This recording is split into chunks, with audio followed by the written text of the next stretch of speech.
लोगों को महाराष्ट्र में। उनको सिंपैथी हो गई और आपको श्राप लग गया। और लग रहा था, सिंपैथी लग रही थी वहां पर। मैं खुद पुणे गया, मुंबई गया, सिंपैथी थी उद्धव ठाकरे के साथ। शहनवाज हुसैन साहब, पार्टी तोड़ने का श्राप लग गया, ये कह रहे हैं उद्धव गुट के नेता। नहीं, अब देखिए, राजनीति में शराब लगता तो हम तीसरी बार हैट्रिक मार लेते, सरकार में आ जाते। एनडीए पूरा इंटैक्ट गठबंधन, हम एक दूसरे के खिलाफ नहीं लड़े हैं। 292 लाए हैं, मिलकर लाए हैं महाराष्ट्र और मोदी जी के नेतृत्व में लाए हैं। और जब मोदी जी के नेतृत्व में लाए हैं, महाराष्ट्र में भी सीटें उम्मीद के मुताबिक नहीं मिली हैं, लेकिन मोदी जी को फिर से प्रधानमंत्री बनाने का जनादेश जनता ने दिया है, जनता का आशीर्वाद है। इसको कम करके आप लोग मत आंकिए, ये क्या बात है। हम तो 181 182 सीट आई थी अटल बिहारी वाजपेयी जी को, तब हमने सरकार चलाई है। आज हमारी गठबंधन में 292 सीट है और कंफर्टेबल मेजोरिटी है, आराम से सरकार चलाएंगे और मोदी जी के नेतृत्व में सरकार 5 साल चलेगी। पृथ्वीराज, लेकिन देखिए अब आपको भी पता है कि ये जोड़ तोड़ की सरकार होगी, बैसाखियों की सरकार होगी। एनडीए के अंदर नीतीश कुमार कई बार पलटी मार चुके हैं।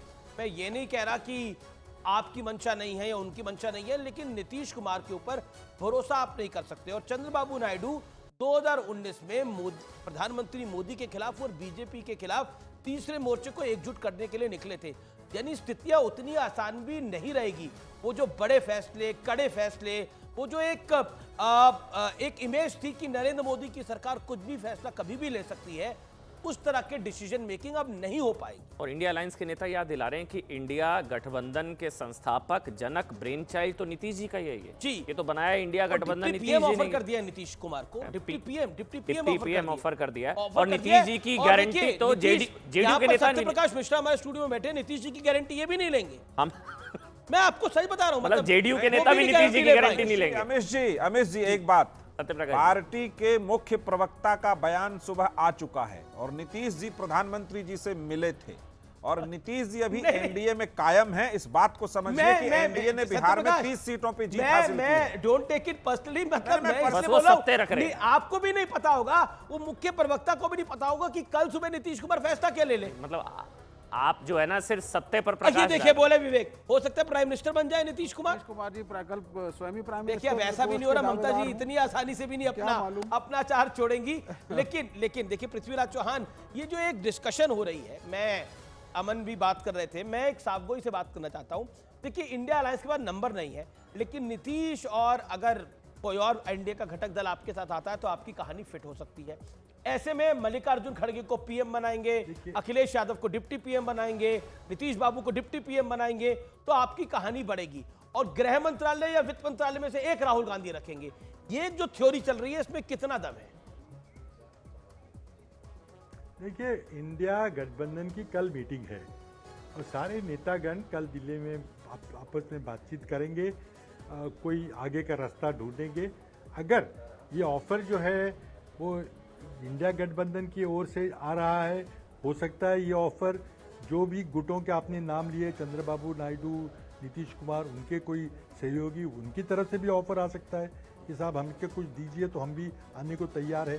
देखिए, राजनीति में कुछ भी संभव है और नीतीश जी के बारे में मैंने साथ में काम किया है। नीतीश जी कुछ भी कर सकते हैं।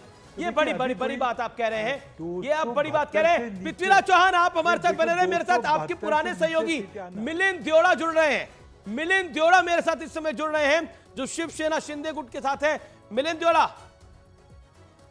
जी, महाराष्ट्र में कमी कैसे रह गई? महाराष्ट्र में एनडीए पीछे कैसे रह गया? इस पर हमें इंट्रोस्पेक्शन करना होगा, लेकिन मैं आपको एक बात कहना चाहता हूं कि महाराष्ट्र का जो नतीजा है, हम ये भी नहीं कह सकते हैं कि एक निर्णायक decision in favour of MVA था। ये हो सकता है कि महायुति के पक्ष में एक निर्णायक डिसीजन बहुमत नहीं है, लेकिन हम ये भी नहीं कह सकते हैं कि एमवीए के पक्ष में एक निर्णायक बहुमत है, एक डिसाइसिव मैंडेट। क्योंकि आज SSUBT जो है, जो और उनकी I think hit rate almost 40% है, 42% है। हमारी हिट रेट 45% आज है। अभी कुछ ही समय पहले नॉर्थ वेस्ट मुंबई से हमारे कैंडिडेट को विक्टोरियस डिक्लेयर किया गया, रविंद्र वाइकर जी को। सो हमारी हिट रेट उनकी हिट रेट से काफी अच्छा है। सो इन चीजों पे हमें ध्यान देना होगा। लेकिन खास करके मैं मुंबई के बारे में एक बात कह सकता हूं कि मुंबई में ऐसे हमें लग रहा है कि 6 सीटों में से केवल 2 सीटों पर एनडीए के एमपी चुन के आए हैं। तो मुंबई पर हमें अवश्य इंट्रोस्पेक्ट करना होगा। मुंबई हमारे महाराष्ट्र के लिए बहुत ही महत्वपूर्ण एक प्रकार से एक एरिया है जी। असेंबली चुनाव में 280 एमएलएज में से 36 एमएलएज मुंबई से आते हैं। तो मुंबई पर हमें फोकस करना होगा, इंट्रोस्पेक्ट करना होगा। मैं एक बात कह सकता हूं कि जहां तक महाराष्ट्र की सवाल है, जहां तक मुंबई की सवाल है, कि महायुति ने काफी महायुति के पार्टियों ने, चाहे भाजपा हो चाहे हमारी पार्टी सेना हो, हमने काफी लेट कैंडिडेट्स को सिलेक्ट किया और काफी लेट कैंडिडेट्स को डिक्लेयर किया। आई थिंक 2 या 3 सीटों पे पीयूष गोयल जी जो उत्तर मुंबई से लड़े, एक राहुल शिवाले जी जो दक्षिण सेंट्रल मुंबई साउथ